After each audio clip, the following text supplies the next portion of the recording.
Bom, e ontem, voltando, para o Brasil agora, a Denise Campos de Toledo trouxe as informações sobre o PIB, o resultado, e ainda ontem mesmo o ministro da Economia, Paulo Guedes, comentou a respeito. A reportagem é do Luciana Verdolim.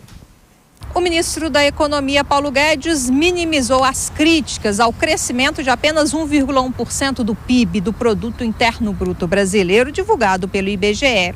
Ele disse que não houve qualquer tipo de surpresa para a equipe econômica, não.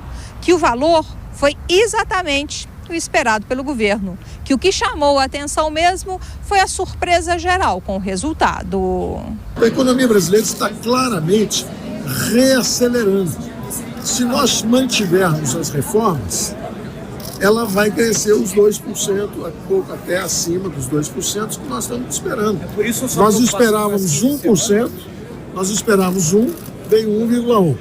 Se as reformas continuam, nós achamos que vamos passar de 2. Paulo Guedes lembrou ainda que a economia brasileira, no segundo semestre do ano passado, teve um ritmo de crescimento que só se compara ao ano de 2013. Por isso, o ministro se mostrou tranquilo também com o cenário envolvendo o coronavírus. Segundo ele, as economias mais abertas serão as mais atingidas, assim como os parceiros da China, que até agora é o país mais prejudicado.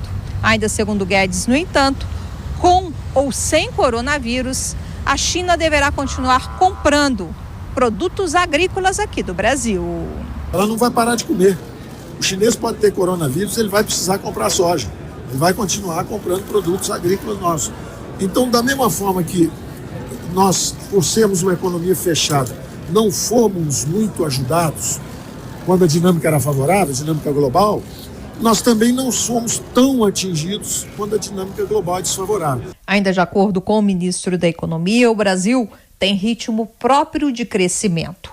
Da mesma forma que nossa economia não foi ajudada quando a dinâmica global era favorável, agora também, de acordo com ele, se as reformas forem feitas, o coronavírus pode até atrapalhar. Mas Guedes afirma que o Brasil tem potência suficiente para superar esse efeito. Lá no Congresso Nacional, o presidente da Câmara, o deputado Rodrigo Maia, avaliou que os números mostram como é importante a participação do governo nesse processo de crescimento econômico. Os números apontam, segundo Rodrigo Maia, para uma queda do volume de investimentos públicos no país, com queda também dos serviços, o que prova, segundo ele, que a boa aplicação do Orçamento Geral da União é importante para ajudar no crescimento econômico. A gente não consegue organizar um país apenas fazendo as reformas, cortando.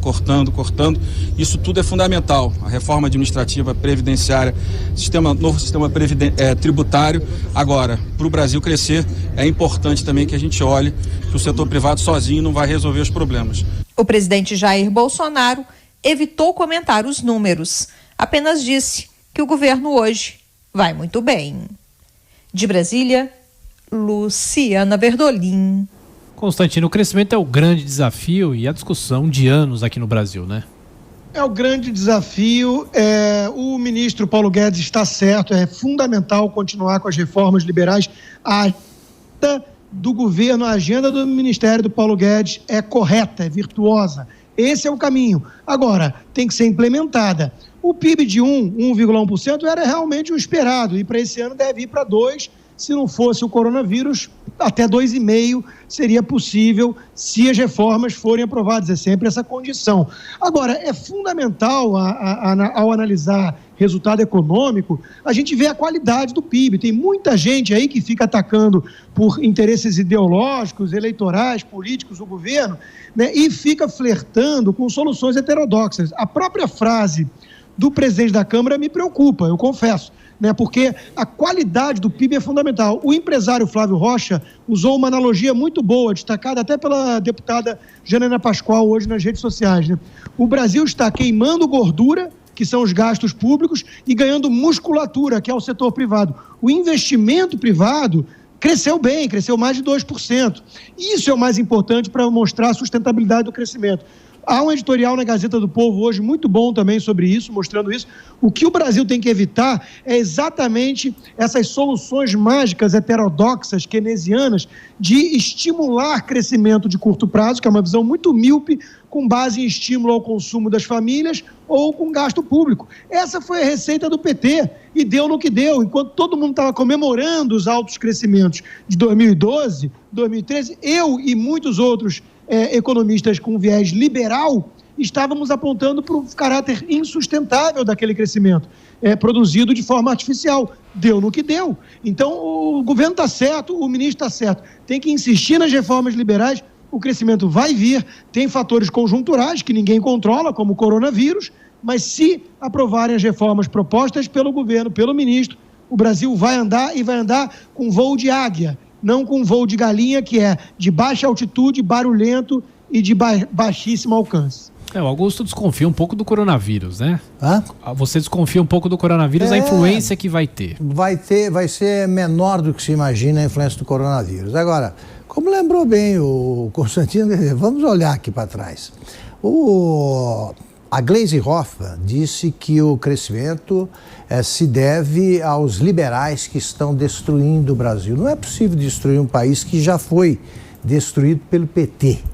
No primeiro mandato da Dilma, a média do crescimento do PIB foi de 0,2%. Entre o 1º de janeiro do segundo mandato, 1º de janeiro de 80 e... O segundo mandato da Dilma? O segundo mandato da Dilma começou em 2015. De 2015 até o fim do primeiro semestre de 2016, quando ela foi dispensada de continuar atrapalhando a vida do Brasil, foi de 0,1%.